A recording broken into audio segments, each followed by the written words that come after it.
Glastic Designs Interior Styles is a relatively new local environmental NGO with an aim of transforming urban areas. Alicia Barrie is their CEO and she joins us to tell us more.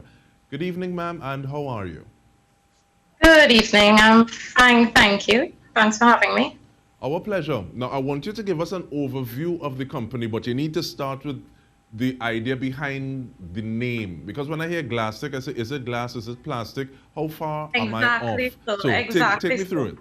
You hit the nail on the head. So Glastic is a accumulation of glass and plastic. I am an environmentalist. I studied geography and geology at UWI, and I actually teach geography at Bishop Anglesey High School East currently as well as trying to develop my business, Glastic Designs. So the idea behind it was glass and plastic, accumulation of those two, and trying to find ways in which we can reuse, produce sustainably glass, plastics into different things that can be economically valued. No. So trying to do that into forming the NGO, take me through that process, thank you. I didn't hear the first thing you said. Sorry. So in terms of trying to recycle or reduce those consumption of those sorts of materials into the creation of the NGO, take me through that process. Right. So there's several aspects of my business right now. And the first thing in terms of what I'm doing right now is green walls and plants. The second aspect, which we would hopefully get into soon, that is reusing plastic and glass to create a commodity for residential and commercial use. But when we get there, I would be happier to embark more and emphasize more on what that reusing aspect is. Now, what's the overall aim of the NGO? So the overall aim is to as well as environmental. So we're looking at reducing our carbon footprint, which is my overall aim. Reducing carbon footprint in how we live, the different aspects in terms of our activities, in what we're using, how we can change from plastics to glass, how we can reduce plastics. That's the overall aim, is the looking at the conservation of our environment, the protection of the environment, and spreading that environmental awareness to the population right now. I know. No, going back to the glass and the plastic though, Mm-hmm. how does that work? And is it that you have a machine that does it? Is it that is labor intensive? You need to do it by hand? Right. So, like I said, it's a developmental thing. So right now we're focusing on on plants, and going into the glass and plastics. Of course, it's going to need heavy machinery. It's going to need a lot of equipment, but it's a progressive stage. So right now we're on plants. I want to get to the glass and plastics aspect. It's going to be a lot of work, and we're looking actually at creating tiles and different household commodities for use by reusing glass and plastic. And plastic is a single-use plastic is really a big pollutant right now. So we're just trying to remove that in one aspect by creating something quite useful and economically valued. With regard to the NGO, is it a group of like-minded individuals? Is it large? Is it small? Is it people that Small, you? we're very, very small. Right now, I have a group of 5 people, my mom included, who helps with the financial aspects. But it's small, and I'm hoping that as we grow bigger from day to day, it's going to get bigger. I'm going to be able to embrace more people, get more people on my team, more like-minded people as well, and also those in my young generation, because that's the aspect. We are generally the future of our country. So yeah. How did you move from having ideas? So say, okay, well, these are things that I see, these are things that concern me, into actually taking action. Because it's one thing to say, okay, well, people shouldn't be wasting, people shouldn't be throwing things, littering. Mm-hmm. But in terms of saying, okay, well, I am going to do something Mm-hmm. about it. Well, that's the whole idea. So it's for me, it's personally a matter of thinking globally and acting locally. And yes, we have a lot of environmental plans that have passed through our country that I have heard of. But for me, I don't see enough action. So this is me trying to be the change that I want to see. So as I'm seeing there, the green wall is up. That's one aspect that I'm trying to change in terms of the environmental aspect and our carbon footprint. No, I was wondering why you started at Bishop's, but then you kind of explained it. You said, okay, well, I have an inside. I actually teach there. But No, I teach at Bishop's East, but I'm a past student of Bishop Anglesey High School. No, man, I got So that. I started there. That's basically kind of my gift back to the school and me wanting to reach out to these students. Well, I know students are not there right now, but in the interim that I do get to speak to these students, I would love to pass on that knowledge of why the green wall is there. What is the purpose of the green wall? And then help them understand that awareness and contribute to the maintenance of it and that passing on of knowledge from their household to different households. So it's just going from one home to another, building that knowledge and environmental awareness. Definitely. And thanks. I get the difference between Baz and Batsy. But in terms of saying, okay, well, this is something that I want to do. Did you have to reach out to people? Did people reach out to you? Was the process I of had getting... to reach out, right? So I reached out to the principal. She was willing, and I was so happy that she allowed me the opportunity to get this project done there. So working in tandem with the principal and, well, of course, my team, we were able to get this constructed, developed, designed, up and running, and it came out really good. What are some of the considerations that go into making a green wall? Do you need a certain amount of space? How do you need to irrigate? What are some of those concerns or factors that go into it? Right. So our green walls are designed to the space wherever the space is. And for this wall, it was a 3-meter high wall, I believe. So we constructed the green wall to fit into that space. It's a space that can be viewed by all coming and going population because it's right at the entrance of the school itself.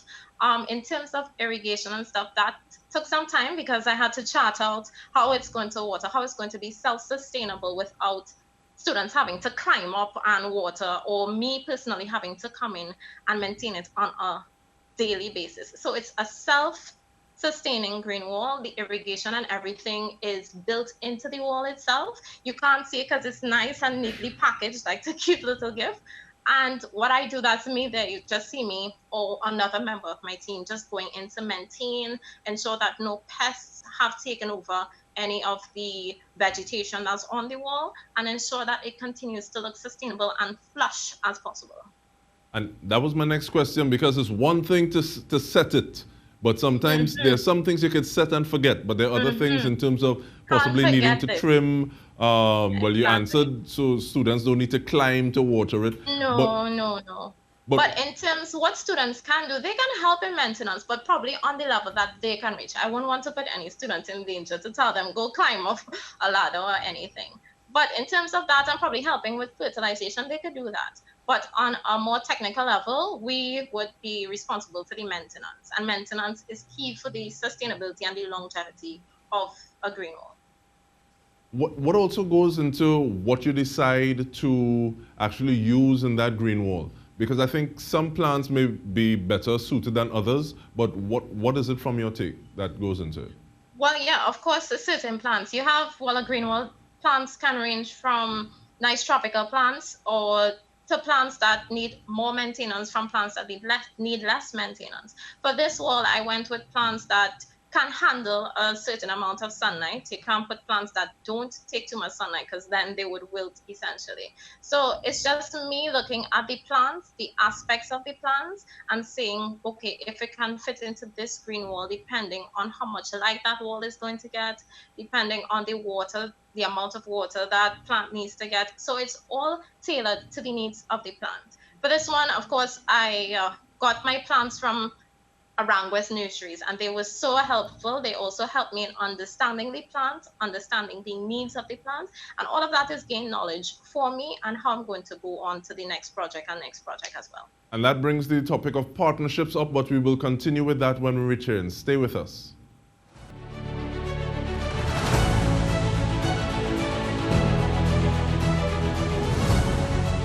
Welcome back. We are speaking with Alicia Barrie, CEO of Glastic Designs Interior Styles. And once again, we make the distinction, former student of Bishop Anstey High School, now teaching at Batsy. Yes. So, because we know some people get very, very territorial with that. Yeah. But we were speaking about partnerships. Alicia, who are some of the people and operations that you've partnered with regard to this NGO? Well, I would say partnered, but it's who I actually purchased their product from.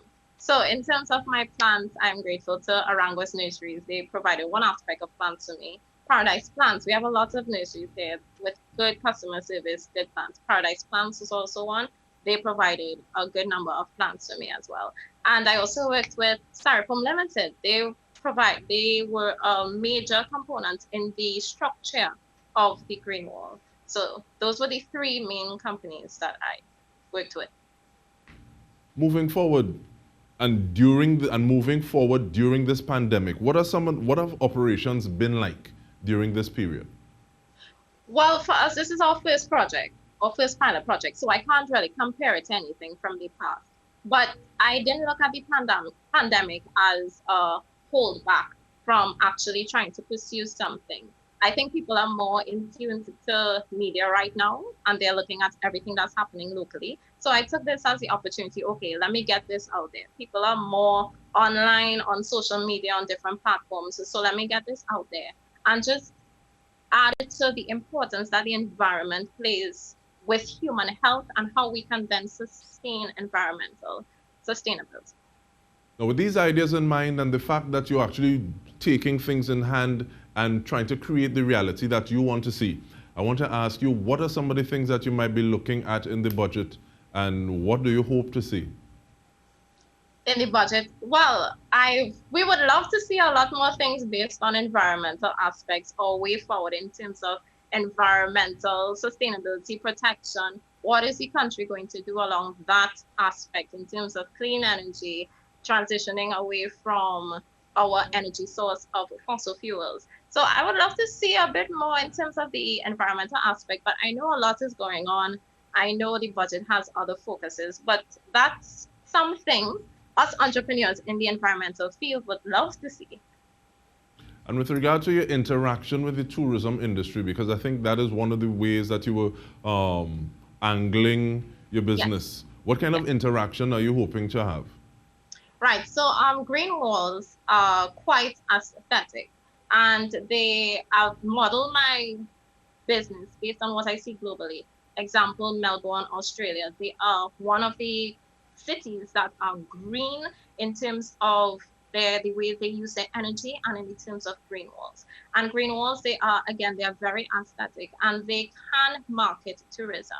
You know, biophilia is a thing that people love plants. And once it's packaged and well displayed, it's something that can attract humans. It's something that can attract tourists. So the idea of me trying to develop urban spaces, urban green spaces, is to develop our cities that, okay, people will be like, okay, that's an attractive area to come to. So we're looking at future tourists, something to market to our international audience. Now, when you speak about transforming urban spaces, is it a matter of saying, okay, well, we want to do more companies? Are you looking at domestic? Is there an ideal target that you have in mind? The thing with green walls, it can be targeted to anyone, both commercial and residential. And I'm focusing on urban areas because urban areas has a relatively high carbon footprint. And plants, the main power that plants have is that they remove carbon dioxide from the atmosphere. They are known as carbon sinks, and they produce a lot of oxygen. And urban areas are very congested, and that's where most of our carbon footprint is going to come from. So that's my main reason for targeting urban areas. Yes, I would love to target more companies within our cities, within our congested towns that would love to have a green wall. And it's not only going to benefit that environmental aspect, it also brings a benefit to the company itself in terms of aesthetics, in terms of our urban heat exchange. All these benefits wrapped into one are what green walls can produce. Now, you speak about heat exchange, and I'm not sure if I'm on the right track, but one of the things that I've seen with regard to these sorts of building or projects is that they reduce the amount of heat that a building would have to deal with on the other hand in terms of ventilation or AC. Is that a consideration that you have in that is a consideration? Well? Yes, that's what I meant by the urban heat exchange. So in terms of our buildings absorbing all the heat based on the concrete buildings, based on paved, the buildings absorb a lot of heat. And what plants act as an insulator. They limit the amount of heat that these buildings absorb, and it reduces the heat of urban areas. So that's one benefit of them. There's one place that I lived, I wish I had one of those because I put on AC for a month, and after I saw the bill, I was putting on fans and thinking cool Exactly. So thoughts it's a because it trickle wasn't working out. effect.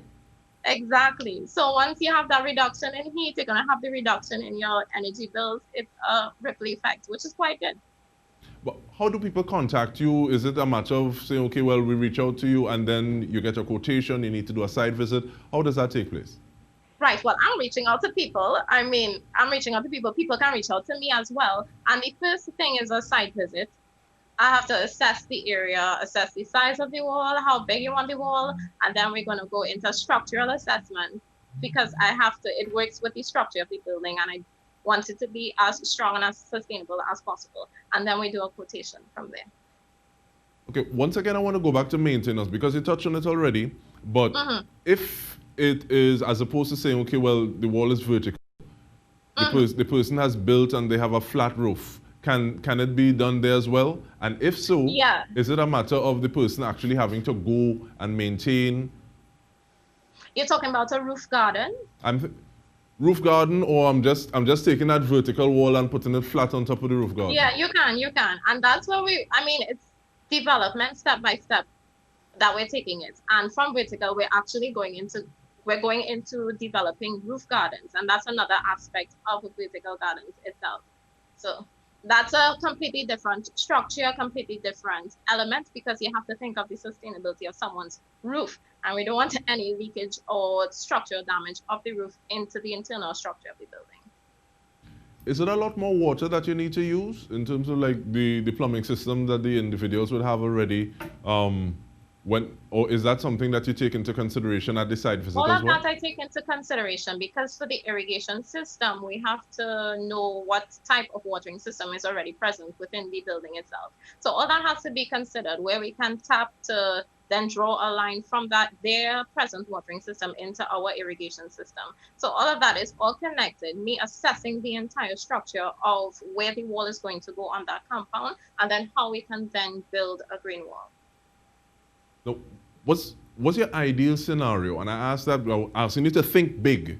So if you were able to take that 5 people, possibly multiply it, do as many applications as you want, where would you want, because you already spoke about urban areas, but is there a specific area that you have in mind? Is there a specific amount of coverage that you want to do? Take me through that. Dream big.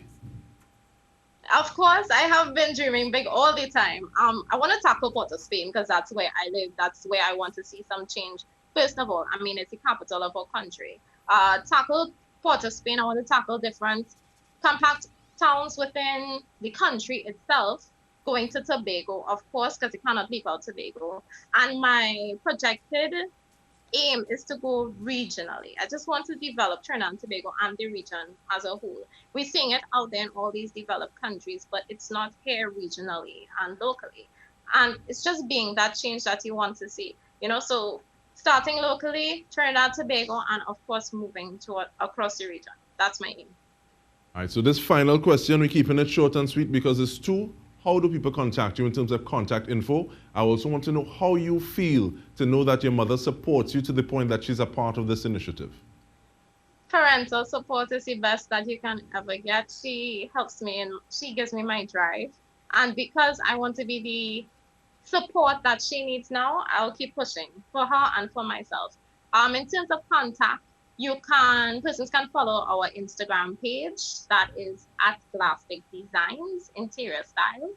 The same handle on Facebook, or they can email gdistys@gmail.com. All right. Or they can contact 775-2407. Thank you so much, and we thank you for tuning in on behalf of the entire news team. I'm DK Ross.